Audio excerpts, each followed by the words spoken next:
ಲೋಕಸಭೆ ಚುನಾವಣೆ ಫಲಿತಾಂಶ ಬಂತು. ಲಕ್ಷ್ಮೀ ಹೆಬ್ಬಾಳ್ಕರ್ ಮೌನವ್ರತ ವಹಿಸಿದ್ದಾರೆ, ಏನು ಮಾತಾಡ್ತಾ ಇಲ್ಲ, ಯಾಕೆ ಅಂತ ನೋಡಿ. ರಾಜಕಾರಣದಲ್ಲಿ ರಾಜಕಾರಣ ನಿಂತು ನೀರಲ್ಲ. ರಾಜಕಾರಣ ಅಂತಂದರೆ ಯುದ್ಧದಲ್ಲಿ ಸೋಲನ್ನು ಒಪ್ಕೊಂಡು ಶಸ್ತ್ರಾಸ್ತ್ರವನ್ನು ತ್ಯಾಗ ಮಾಡಿದಾಗ ಅದು ಸೋಲು. ರಾಜಕಾರಣದಲ್ಲಿ ಸೋಲು ಒಂದೇ, ಅದನ್ನೇ ನಾವು ಅಂತ ಇದನ್ನು ತಗೊಳ್ಳೋಕ್ಕಾಗೋದಿಲ್ಲ.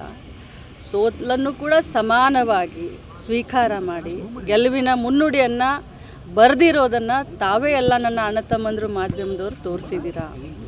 ಈಗ ನನ್ನ ಮಗ ಸೋತಿದ್ದಾನೆ, ಎಲ್ಲಿ ಸೋತಿದ್ದಾನೆ ಅಲ್ಲೇ ಅವನು ಗೆಲ್ಲಬೇಕು ಅನ್ನುವಂಥ ಛಲ ನನ್ನ ಮಗನ ಮನಸ್ಸಿನಲ್ಲೂ ಇದೆ.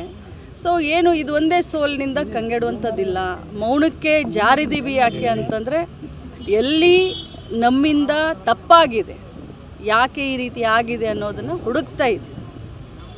ರಮೇಶ್ ಜಾರಕಿಹೊಳಿ ಹೇಳ್ತಾರೆ ಡಿ.ಕೆ. ಶಿವಕುಮಾರ್ ಮತ್ತು ಲಕ್ಷ್ಮೀ ಹೆಬ್ಬಾಳ್ಕರ್ ಸೋತಿನಿಂದ ಈ ಒಂದು ಚುನಾವಣೆ ಸೋತಿದ್ದಾರೆ ಅಂತ. ನೋಡಿ, ನಾನು ಅವ್ರಿಗೆ ಒಂದೇ ಮಾತನ್ನು ಹೇಳಲಿಕ್ಕೆ ಬಯಸ್ತೇನೆ. MLC ಚುನಾವಣೆ ತಾವೆಲ್ಲರೂ ಸಾಕ್ಷಿಯಾಗಿದ್ರಿ. ಯಾರ ಸೊಕ್ಕಿನಿಂದ ಏನಾಯಿತು ಅನ್ನೋದು ತಮಗೆ ಗೊತ್ತು. ಇಡೀ ಕರ್ನಾಟಕ ರಾಜ್ಯದಲ್ಲಿ ಹೈಯೆಸ್ಟ್ ಲೀಡ್ನಿಂದ ನನ್ನ ತಮ್ಮ ಚಂದ್ರರಾಜ್ ಹಟ್ಟಿಹೊಳಿಯವರು ಗೆದ್ದರು. ಇದೇ ಗ್ರಾಮೀಣ ಚುನಾವಣೆಯಲ್ಲಿ 2023 ಅಸೆಂಬ್ಲಿ ಚುನಾವಣೆಯಲ್ಲಿ ಶತಾಯಗತಾಯ ನನ್ನನ್ನು ಸೋಲಿಸಲೇಬೇಕು ಅಂತ ಬಂದಿದ್ದರು. ಅದಕ್ಕೆ ಜನ ಏನು ಉತ್ತರ ಕೊಟ್ಟು ಅಂತ ಅದಕ್ಕೂ ಗೊತ್ತು.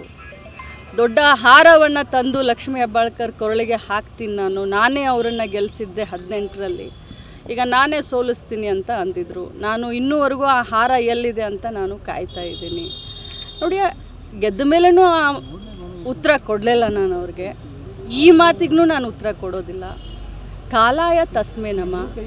ಯಾರಿಗೆ ಸೊಕ್ಕು ಬಂದಿದೆ, ಯಾರು ಏನು ಮಾಡಿದ್ದಾರೆ, ಮುಂದಿನ ದಿನದಲ್ಲಿ ಅದಕ್ಕೂ ಒಂದು ಉತ್ತರ ಬರುತ್ತೆ. ವಿಷಯ ಕನ್ಯೆ ಅನ್ನುವಂಥ